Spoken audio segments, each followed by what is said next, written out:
happy to have Leticia, how do you say it? It's more the Spanish way, right? Yeah. And I say the German way. You can say Leticia, but it's a very challenging for Germans, Nadine. I want to hear you saying Leticia. Leticia. Yes. I can't any Spanish or Portuguese, so yeah, I'm super sorry. And we have something to celebrate because we met exactly 1 year ago at our week summit in Edinburgh. And yeah, we became friends. And now I'm super happy to have you here for a little trip to Brazil.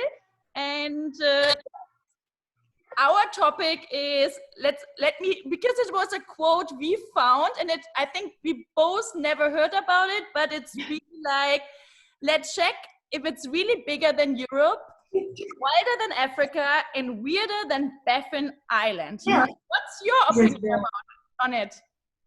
Exactly. And when you first sent me this quote, I was like, oh my God, I don't even know where Baffin Island is. And I had to research, and it's this Arctic island in Canada that I never heard before and had no connection with Brazil. But anyway, the title was catchy, and I think that was the intention. So thanks, Nadine, for inviting me today to show a little bit of Brazil to our community. When you first approached me, I was in WhatsApp normally replying 5 seconds, and I guess I took 15 minutes. I hesitated a lot in the virtual world because, first of all, I don't like very much to be in the spotlight, and second of all, Brazil is the spotlight at the moment, right? You see Brazil in every single headline of the newspapers, and that's not the reason I came here today. I was even thinking if it was too insensitive to share positive things about my country in such a delicate moment. So I am not talking about politics. I'm not talking about COVID-19. I'm talking and sharing with you tonight things that I would talk to you in a bar, things that I would like you to remember about Brazil, and maybe you consider visiting our country after this whole drama is over. And that's it. I think we are ready to start. Yeah, but first, because yeah, I just heard or just saw a comment that the pronunciation depends on where you're from Brazil, and we just talked about little oi. So yes. Oi is our I would say, most popular form of hello, where you know in Spanish the hola, but oi can also, if you use a question mark, it can also be like, excuse me, can you say again, like bite, oi, so you can use to say hello or to say excuse me, I didn't get it. So is there anything else which is important to know when you're talking? When you want to communicate in Brazil? Well, to communicate, well, we gesticulate a lot, and I think we can talk about that when we talk about behaviors. But one word that is very nice, and I always like to share, that we have is saudade, or saudade, depends on where you are from in Brazil. And there is no translation. So you can try to translate to miss or to longing something in English, but the Portuguese language is the only one that has exclusivity to a feeling of missing something or someone.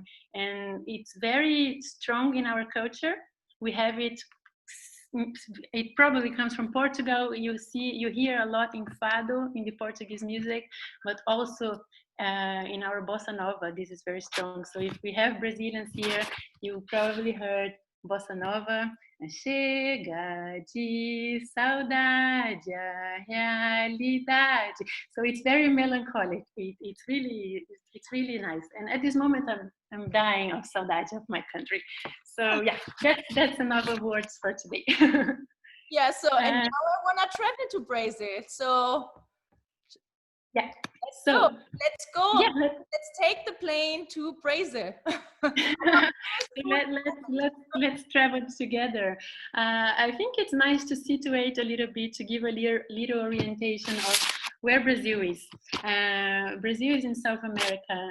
It's the fifth biggest country in the world in geographic extension.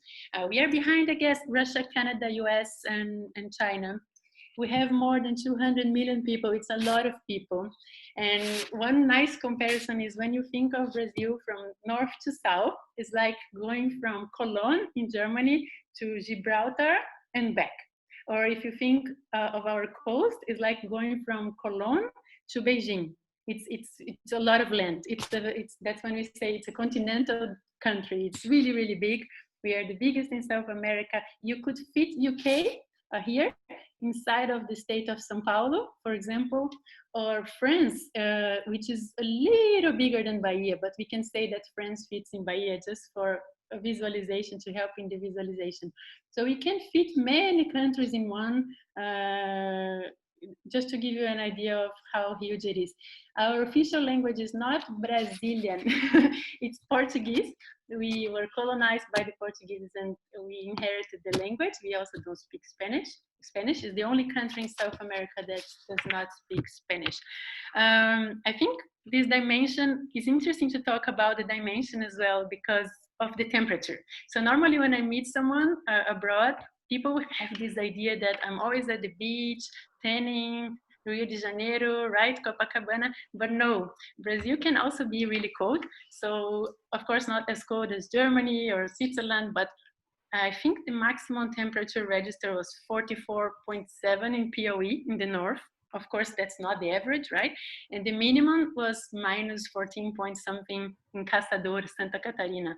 In the south, you really have people traveling the weekends to see the ice, which is something, wow, right? We don't have snow as you do in Europe or in the US or in Canada.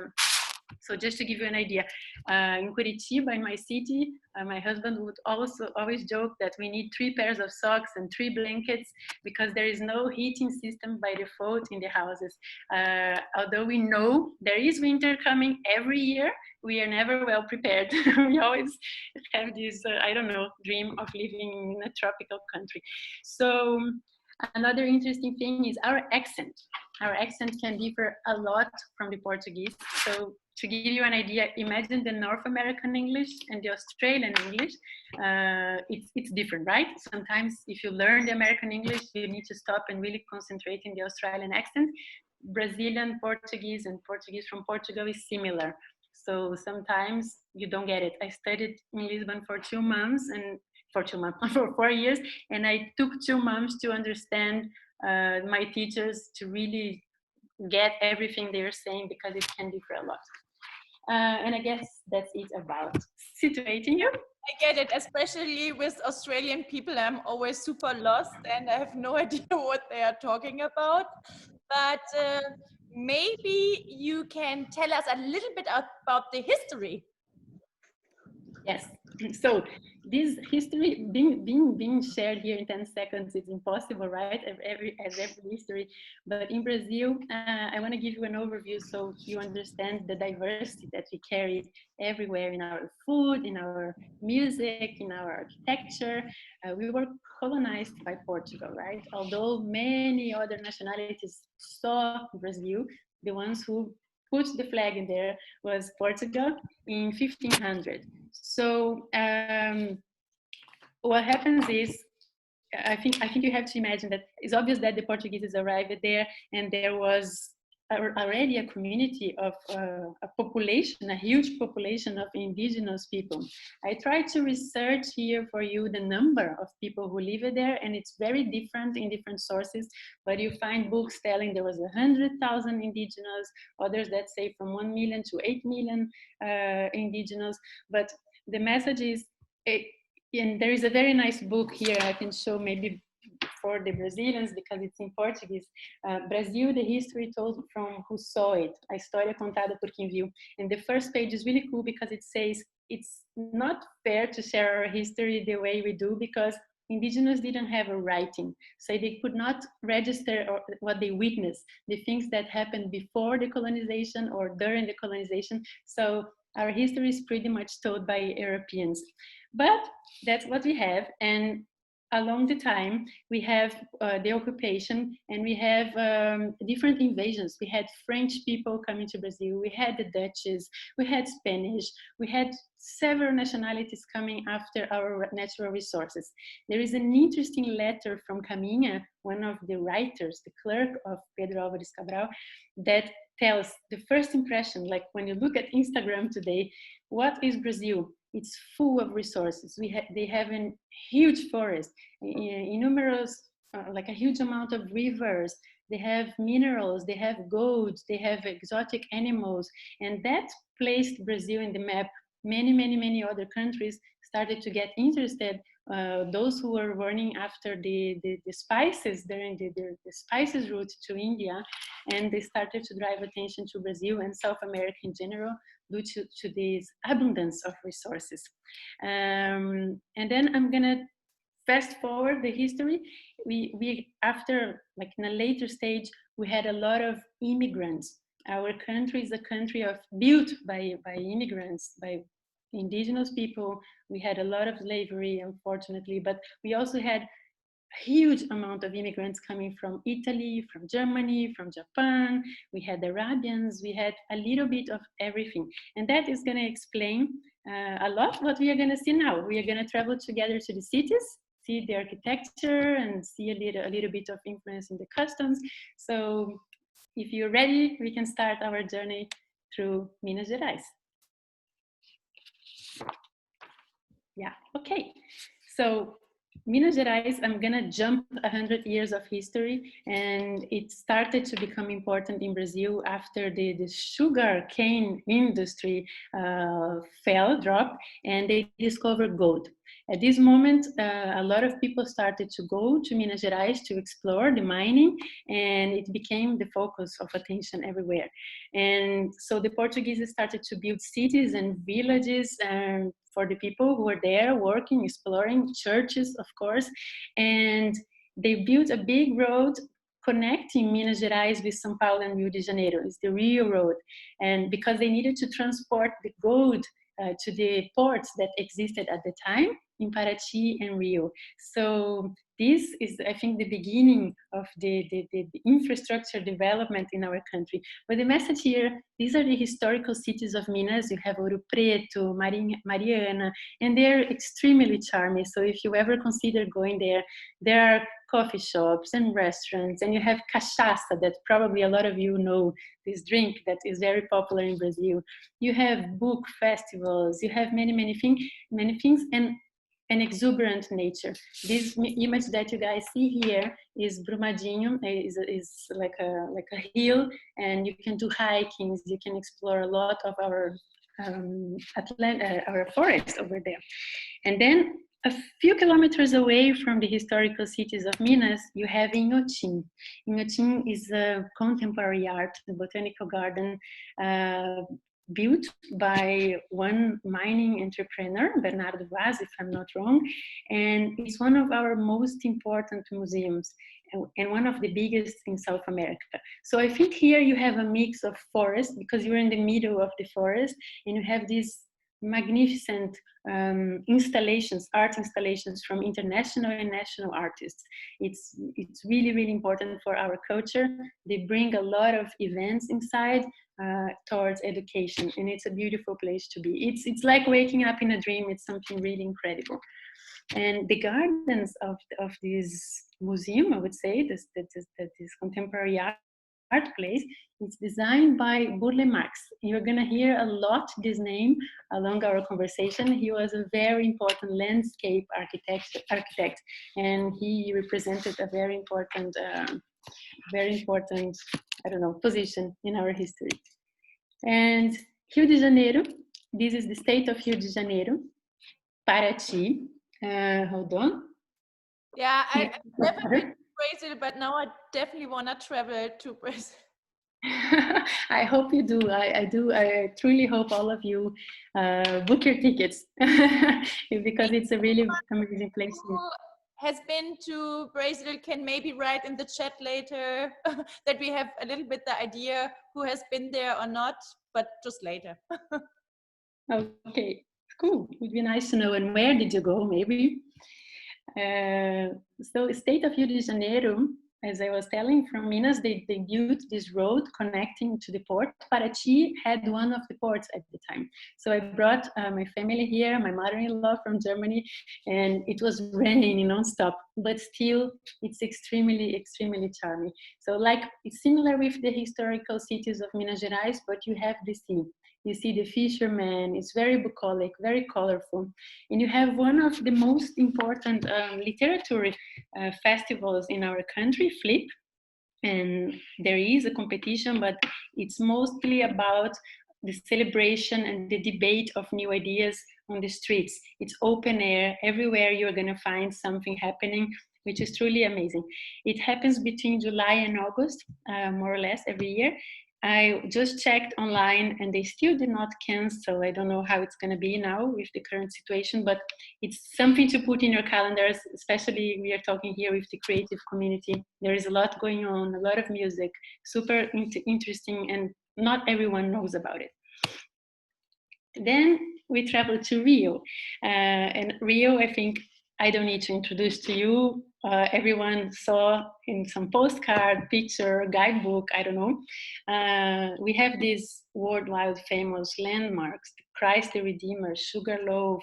You see the contrast, the democracy of the city. You see the favelas and the beach and the big city, everything living in one landscape. And that's the beauty of Rio, this diversity to your eyes. It's, for me, one of my favorite cities in the world. Every time I would go from Curitiba to Rio, I have this feeling of decompression. It's like, I am in Rio. People are truly amazing. They're very happy. Everywhere you go, they're loud and they're hosting you very well. You have amazing food, amazing music, lots of culture going on. So yes, you have Carnival that all of you know, but you also have the samba places to go along all the year, and the music is just contagious. As a Curitibana, someone born in the South, I don't know how to samba, and it's really embarrassing if I try, but it's impossible not to move. You sit, it's impossible not to start shaking, wherever you are. Like it's really, really, really nice. And I think one message I would like to bring here about Rio is take this stereotype, because I know all the foreigners look at this beautiful woman on bikini and that's what you think about Brazil, this lady almost wearing nothing and football. But you need to understand that behind that, there is a lot of people working really hard to make this festival happening. It's the livelihood of like communities in Rio de Janeiro. They spend the year producing the costumes and building all those cars that you see in the parade. And most importantly, they write the samba enredo. They write the music that is being sang and danced there through everybody. And we cannot forget, it's a competition. So they take that really serious. I went in 2007 and through Imperatriz school, and I was dressed from here to my feet, different. I was not wearing any bikini, and it was 40 degrees, melting. And I had a friend that day that was a little tipsy, and the organizers took her out, because if you screw up, sorry for the word, they lose points. It's something extremely serious. It's a life dedication. So I strongly recommend that you go and you get to know also the other side of Carnival. So as a girl from Germany, I can feel you, because we have also our Carnival. It's also for most people here like a one-year festival, but yeah, but of course without sunshine and not in a bikini. So we do it in winter. I heard you have the second biggest carnival in the world, right? The one in Germany it's Cologne. I don't know, but it's the second biggest, and we have the second biggest Oktoberfest. So we are good. One questions I just got. What was the festival called we had in our last destination? The festival, the creative Flip. Flip. I can type here. Let me see if I can find the chat. Flip. FLIP. Oh, okay, perfect. Thank you. Okay, Paraty. So if you put Flip Paraty on Google, you're gonna find it right away. Because we have a few experts here, so yeah, perfect. Yes, take a look. It's very. I don't know if there is English though, but you can also like use Chrome to translate. Okay, then from Rio we go to Brasilia. Rio was the former capital of Brazil, and Brasilia became the capital in the 60s. And at that time, they promised to bring 50 years of progress in 5. And if I'm not wrong, they took 48 months to build it. I hope I'm not saying anything wrong. And again, you have Bulemax with the landscape architecture. You have the planner of the city, Lúcio Costa, and Oscar Niemeyer. I think the architect, Oscar Niemeyer, you must have heard. And if you don't, if you never heard, please look online. All these shapes you see, all this contemporary architecture is very important for us. This is one of the corridors, and if I'm not mistaken, connects the Senate of our country, of Brasilia. And I'm always wondering what are they talking about there, especially at this moment. it's such a beautiful corridor to discuss politics, right? And a curiosity here is Brasilia, when you look from above, you see here on the left, it looks like an airplane. So this is like a urban legend, and I really wanted to make sure I was not saying anything wrong. And Lúcio Costa, one of the planners of the city, actually wanted to build a dragonfly, not an airplane, but airplane it is. Everyone says it's an airplane. So it's a peaceful, calm city. It's mostly a political city. People go there and go back home during the weekends. There is not a lot going on, but it's also the nest of the Brazilian rock. So Legião Urbana was born here, told by a friend from Brasilia. I didn't check that, but Legião Urbana is the band of my teenager ages where I would cry and dance. So it's worth researching also. Renato Russo, amazing. So, and if from Brasilia you drive almost 2 hours, you're gonna end up here. Chapada dos Veadeiros, it's another breathtaking landscape. So you see those huge rocks and the Cerrado in the countryside of Brazil. You go there for hiking, you have waterfall, and it's very famous for being sitting in a plate of quartzo, like a mineral that is very energetic. So there is also a lot of hippies there searching for inspiration. I honestly didn't have any special feeling with the mineral, but it was a very nice trip. You see canyons, animals, it's really, really beautiful. Excuse me. And then we travel to São Paulo. I think we have people from São Paulo here. I see Renata. And if you have things, please add in the chat. I think São Paulo is a mini world. You have immigrants that came from everywhere in the world, and lots of neighborhoods in São Paulo express this very well. So you have Bexiga, where the Italians, one of the places where Italians install themselves, and you have Liberdade, where Japanese like install themselves, and you have the restaurants representing every culture. So you find the best food of every place in the world in São Paulo. And I would say you have better pizza than in Italy and better sushi than in Japan. It's very funny, but you do it very well. When you land in São Paulo, imagine these buildings. You see an endless landscape. It's you have like 20 million people just in the capital without counting the surrounding cities. It's an endless city. It's really, really big. And as a big city, you have endless amount of things to do. Culture, cinema, music, whatever, well, anything you can imagine happens there. And this is MASP. This is in Ibirapuera Park. Again, you have Oscar Niemeyer construction. As you see, is extremely contemporary. It's like a block of concrete. And these are auditoriums for events, for parties, exhibitions. And this expresses a labareda. In Portuguese, is like a flame. And it's in the middle of a green park, like Central Park. It's really, really outstanding. And if you want to have the best view of the city, there is a building called Italy, Edifício Italia, where you see all this landscape. It's a very, very good place to visit if you stop by there. And another interesting thing here about São Paulo is that the state itself hosts one of the biggest Japanese communities. I think it's the biggest Japanese community outside of Japan. It came, I asked a friend from a Japanese family to share a little bit, and the family came in the 50s, running away from war, lack of work, hunger, and her grandpa had studied agriculture, her grandma had never touched a crop before, and there they went and started to cultivate coffee.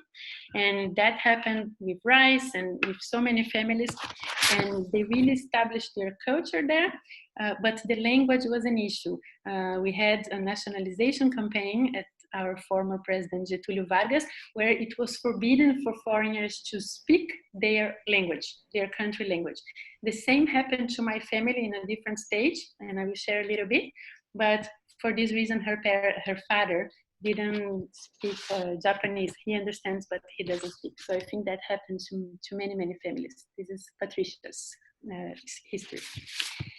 So here is my city. So I hope I don't cry here now. You see, this is Curitiba. Curitiba is in the south, and we are a 3 million people city. When people ask where I am from, and I say Curitiba, no one knows. It's like, what is that? Tiny in the middle of Brazil. Now it's a very big city, and we are like a micro climate of everything that happened. We have. How can I say that? We have homages to many, many, many nationalities. So you have Praça do Japão, Japan Square. You have the Arabian Memorial. You have the Ukrainian Memorial. You have the Polish Park. You have the German little forest with houses that are typical from there. You have one for each nationality that you can imagine. Across my mom's street, it's Ukrainian Square, where every now and then they go there and dance, they celebrate their culture. So it's like a little taste of everything that I'm sharing here with you today. And you also have, again, Oscar Niemeyer. This is the Oscar Niemeyer Museum. It's an eye, and it hosts national and international exhibitions. It's really beautiful, and it's really, we are really proud of having this piece of art in the middle of the city. This is the Botanical Garden. You have a theater built on iron. You have 36 parks. I think we are one of the cities in Brazil with more parks than necessary to people. It's really green, really well known for being an ecological city. You have urban poetry, Paulo Leminski. This is the Spain Square, where we have festivals, musicians, jazz festivals, where we get together with our friends for a glass of wine, for the children to run. So you see the image you have of everything being always dangerous is not that true. You have one of the most modern bus transportation systems in the world. This project was led also by an architect, Jaime Lerner, and it was exported to several cities. You see this in New York, you see in Venezuela, and I don't know, but Lerner is always giving speeches about, because it's a really efficient way. The bus stops, people are inside of the tube, and it's a really different way of catching a bus. And also we have like paths exclusively for that. I know for Europeans this is not that wow, because you have subways, you have other things that we don't have, but for Brazil it's a really advanced system. This is the Japanese square near my father's house. And a curiosity that I forgot to share is Curitiba means Coré-Etuba in the indigenous language. Coré-Etuba means here there is a lot of pine. So you see the shape of this. This is like a pine that comes from Araucaria tree, and we really eat that during winter time. You boil and you eat with salt. So it's something very characteristic as well. Yeah, so still in Paraná, the same state where Curitiba is, in the opposite side, border with Argentina, you are gonna see Iguaçu Falls. And this is the biggest waterfall in the world. Iguaçu, Cataratas de Iguaçu means a lot of water, if I'm not mistaken. And it's really incredible, the power of it. When you are here in this path and you feel the water comes on you and you feel the power of it, is an incredible experience. You can visit both sides. I'm not only going to advertise the Brazilian side, the Argentinian side is also very beautiful, and it's worth the visit. And then if you keep traveling south to Brazil, you are going to pass Santa Catarina state. I'm not sharing in order. It's a little out of order. Rio Grande do Sul, you have Gramado and Canela. So here in these cities, you had a lot of German and Italian influence, although they embraced a lot European costume and behavior. They never let go this gaucho behavior, gaucho, this farmer, nomad, brave characteristic that they have. They're really brave people. I really admire my friends from this region. And one interesting fact about it is that they drink, let me quickly share a picture here. They drink chimarrão. I have here a friend, Vanessa, she shared the picture with me.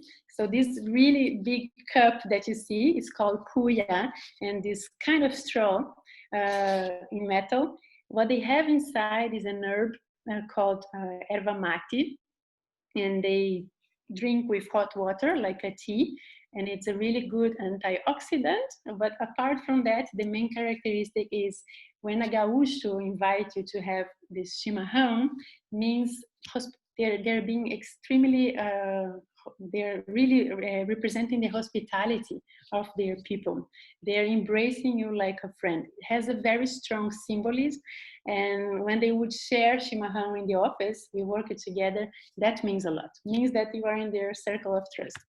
So thanks, Vanessa, for sharing the picture. Yeah, and here's a little bit more of nature. In Canela, you also have amazing waterfalls, and the nature is really exuberant everywhere.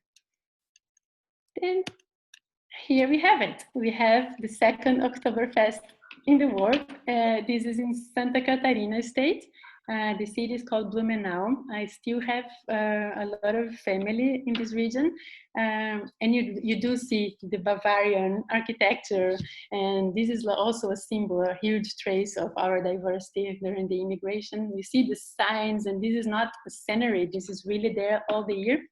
And of course, the parade is in a place outside, a little bit outside, but people really dressed up, and you have the bands being transported from Munich to Blumenau, and the dance and everything feels super authentic. But I guess Gunnar, my husband, can share with you a little bit his experience later. For me, it's super authentic. And you see this huge beer, but I think the point is, it's not a myth. When you go there, you really hear people speaking German, and they speak German dialect.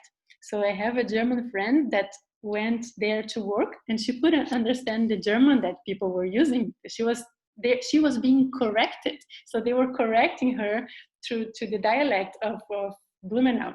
And it's a super interesting thing because it's the language their family brought. It's not the language that evolved in Germany along the time. So it's nice visiting as well. Yeah, just for the people who are not from Germany or have never been to Germany, I don't wear a dirndl, so it's really just a Bavarian thing. Yes, because I was in America a few months, and especially in Alaska, everyone had the idea that, of course, I have one dirndl, but really just for 2 nights in a year. So please don't think that all the Germans are dressed in a dirndl the whole year. Yeah, that's true. Mine came from Bavaria. As you can see here, I'm following the protocol. And I have a hat from Lufthansa. And in Brazil, you might see the dirndl a little bit shorter. It might happen, but right, because you are in a tropical country. But I will let Gunnar share a little bit how it was for him being there. And okay, and then I think a last slide on our trip before we go to behaviors is about Pernambuco. So I brought this because this is a place, Fernando de Noronha is an island. The name of the guy that named the island was Noronha. Actually, it was given to him as a gift for something that he did during the colonization. This place, I feel like I want to hide in a little box and not share with you tonight. This is the place I'm really jealous about, and I wish it never gets destroyed because it's just beautiful and protected. And I'm afraid ships start to go there, and all of these cruises full of people and start to pollute. and it has such a rich biomarine life and such a beautiful nature that I wish I can just keep it as it is. This is Praia do Sancho, and it's considered by TripAdvisor as one of the most beautiful beaches in the world. Pictures cannot represent what it is for real, and so I think you should also take a look. It's an island in the coast of Brazil that belongs to Pernambuco. You see fishing, you see these amazing stones everywhere, and it's very simple, and you really, I think it was the best vacation of my life. Your your mobile doesn't work. Internet just works in front of the town hall, and you feel like you travel in time and you really relax. Not to mention the delicious fish and fresh food that you can get. And this is Porto de Galinhas. It's also in Pernambuco, and it's another beautiful place. But opposite, it's very, very heavily touristic, but equally beautiful. Here, I would like to share that, like most Brazilians, I'm also an example of diversity. And I just share with you the history of my friend Patricia, that comes from Japanese descendancy. And me, my cousin Daniela, who is here watching us today, we have an Italian side and I have a Portuguese side. So my family from my mother's side, so let me go back. My main name is Leticia Buzzarello, Portugal. Buzzarello is from my mom, Italian. Portugal is from my dad. And we don't know, we will try to share the myths that has around our history. And my mom's family, we are the 5th generation born in Brazil. Our grandfather arrived in Brazil as a baby, and because at that time they were running from the First World War. There was hunger, there was poverty, there was cold, and they lived in Trento, in the north of Italy, and Brazil was promised like the land of the future, the land of opportunities. So they would go there, they arrived in the port of Itajaí, and they were given a piece of land to restart their lives. So they planned, they built their own houses, and that means a lot to many Brazilians. Every Brazilian you talk, you're going to see last names coming from different nationalities. So that's just to illustrate for you. I carry these. I have an Italian passport due to that. And on my father's side, I am Portugal. Portugal, the history is a little bit more distant. It's very difficult to trace. But we were told that our family came with the colonizers, and there was a guy called Diogo Pinto who was sent to develop the state of Paraná. And because he was Portuguese, he became Portugal. Portugal became a last name, and we are never going to know for sure, but that's the history we have from that side. So I am Brazilian, I am Italian, I'm Portuguese, and maybe I'm many other things like all my friends and people from Brazil. We are from everywhere. And when we bring behaviors to you, I think that's our behaviors, our happiness, our optimism comes a lot from that, because everyone had a hard history, right? We had people coming to plant, people, I don't know, people who were slaves, or everyone really worked hard to build their lives. So we are always optimistic. At least that's my way to see my fellows. We always believe in better days. We are kind-hearted people. We smile a lot. We like to learn if we have an opportunity. We gesticulate a lot, like you can see. We greet each other with at least one kiss, depending on the city you. 1, depending 2, depending 3. In my city, we say that you give 3 if you want to get married. We are family-oriented a lot. We enjoy being with our friends all the time. We love music, dancing, botecos, which is like a small traditional bar, parties. We love to celebrate traditions. Of course, not everyone is Catholic or celebrate Christmas, but you have Christmas very strong in Brazil, Easter, painting the eggs, like the Polish culture and some of the Germans, not to mention others. And I see soccer as the moment where we are all one. So it doesn't matter if I came from Japan, Italy, if I'm an indigenous, that's the moment Brazil celebrates. So here I would like to pass the word to Gunnar. my husband, and he's going to share a little bit his experience of living there. Hi, Gunnar. Hi, nice to meet you all. I think you have to mute yourself. Okay.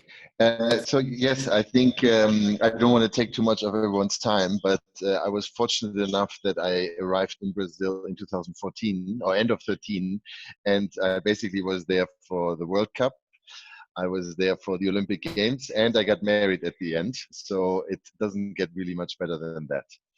And yes, exactly. So I was very fortunate. But I think what I can say is when I arrived, and I came from a very, very tiny apartment in New York, and I arrived to Curitiba, and I needed to buy furniture. And so in the office, I was, like sometimes surfing on my phone and trying to find stuff. And what would usually happen to me was that someone would come up to me and say, like, what are you doing? Oh, you're looking for furniture? I know a good place for you. Here, look for this place, look for this place. And then they would say, no, you know what? I will pick you up on Saturday and we go together. And this would happen very frequently to me. In reality, most people would then come like an hour late or 2 hours late. So that's the part of the culture as well. But the wholeheartedness and this very welcoming for me was really, really impressive. And I think it was also, visualized in the way family comes together, and which was very nice for me because my family is very small. But we spent a lot of weekends with the family, which was always great fun and really enjoying time together. Music, a barbecue, and the caipirinha was very good. And maybe just one more story, which I can tell because I have to mention the 7-1, of course. And I was fortunate enough to be in the stadium. But what was surprising for me was at halftime, and most of you will know that it was 5-0 against the Brazilians. And there were a lot of tears, a lot of desperation, so to say. But I was with a friend and we looked at each other and I said, should we go get a beer?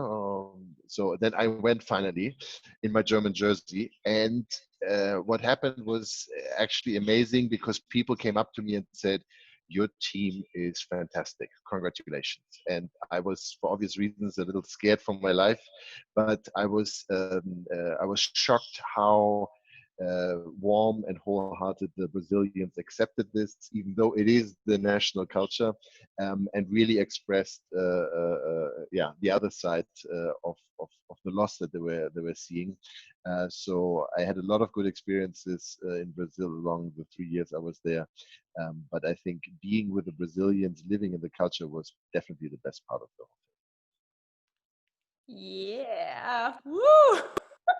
It's really brave to mention this day in a Brazil talk, but yeah.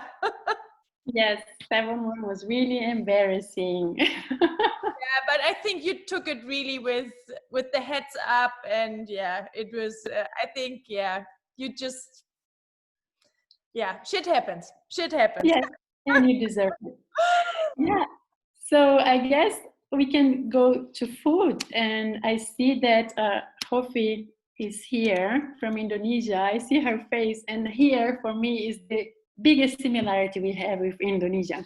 We love food and we love being around the table with our friends. And I think we always invent an excuse to gather some food and be together. So I bring to you this picture. I know that for many people it's super awkward to look at the beans. Normally we have the black beans, but I didn't have a picture. This is the national dish. So I would say you find this everywhere you go. In the gas station, in a fancy restaurant, that's the Brazilian #1 dish. You have rice, beans, salad, beef, chicken, whatever, with onion, sometimes a fried egg and French fries on top. So we call PF, prato feito, is like a set menu, ready to go. So that's the thing I have more saudade. I miss the most, and I can never cook this as perfect as they do. And I bring here some snacks, and a friend of mine really said, you need to talk about coffee, cafezinho. Coffee also represents a lot our culture. So a Brazilian might invite you to have a cafezinho, like a little coffee, espresso size coffee.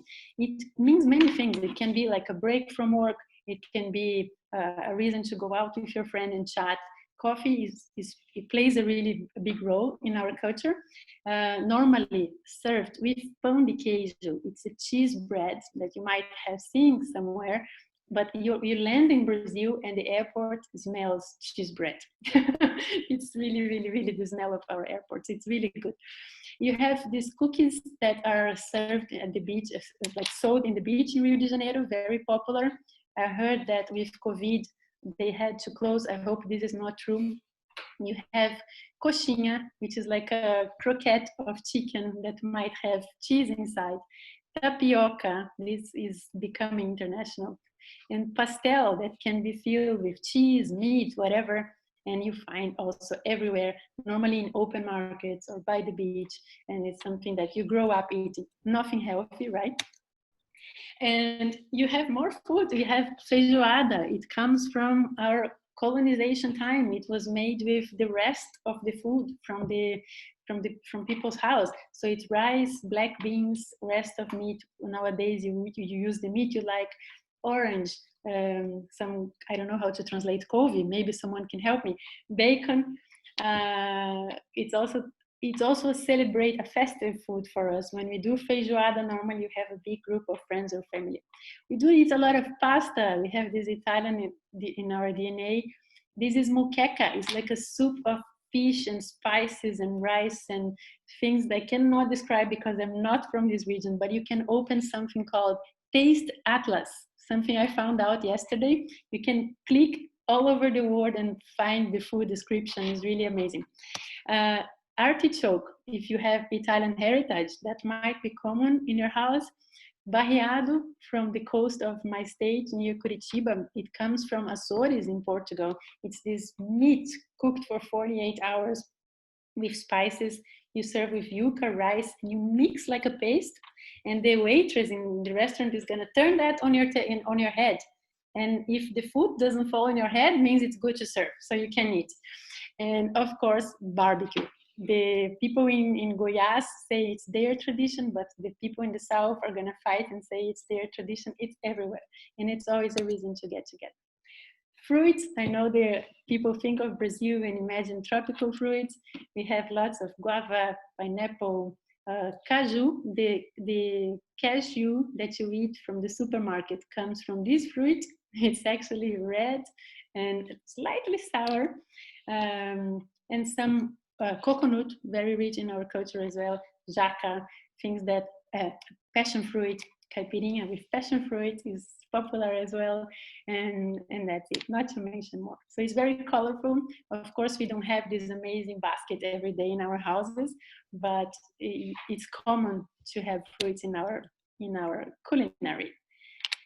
And I think I'm speaking too much, but I brought this message because there is a museum I love in Brazil. It's in São Paulo. It's the Portuguese Language Museum that unfortunately it got burned, and it's under construction again, but they are very strong in social media, and they are sharing this urban intervention of Hannah Lucatelli, a Brazilian artist, and she's saying hard times demand extreme love.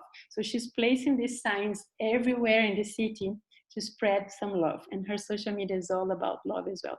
So I would like all of us as a community here to stay strong and love as much as we can and send this vibe to others, because we are living difficult times, not only in Brazil, but everywhere.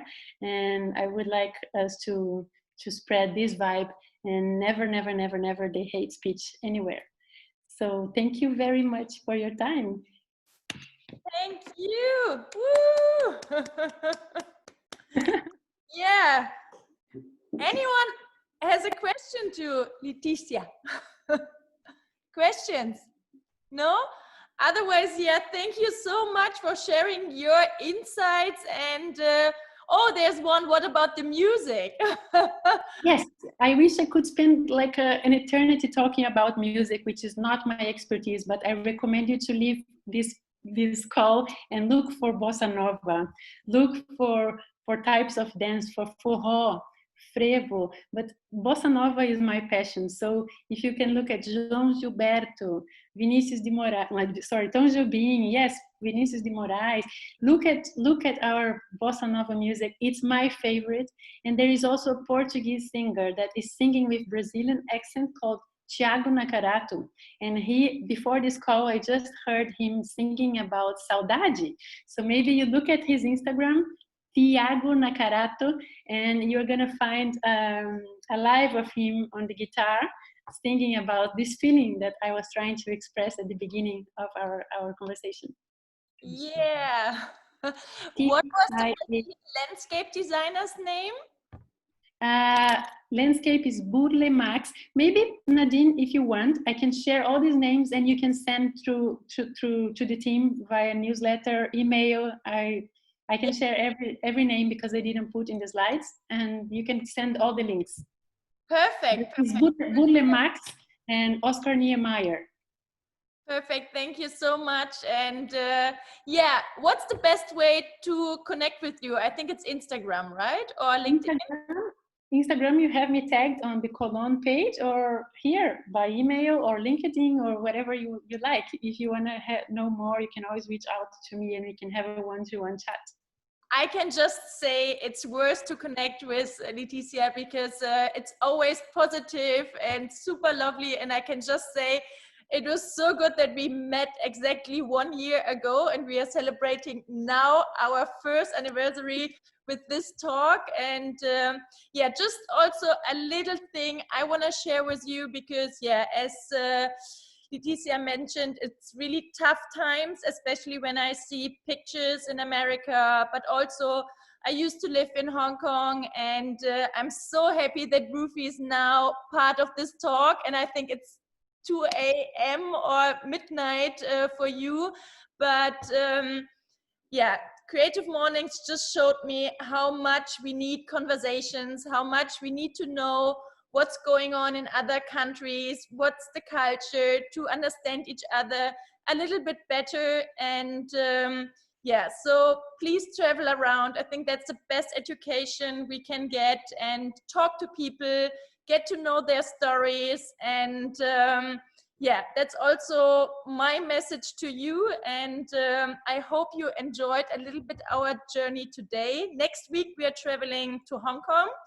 That was my home for more than 3 years. And I can just say it's definitely worth it to know a little bit more about the country, that it's not just a skyscraper city, also beautiful islands. And yeah, thank you again for your time. Spread some love, enjoy a wonderful evening, afternoon or morning.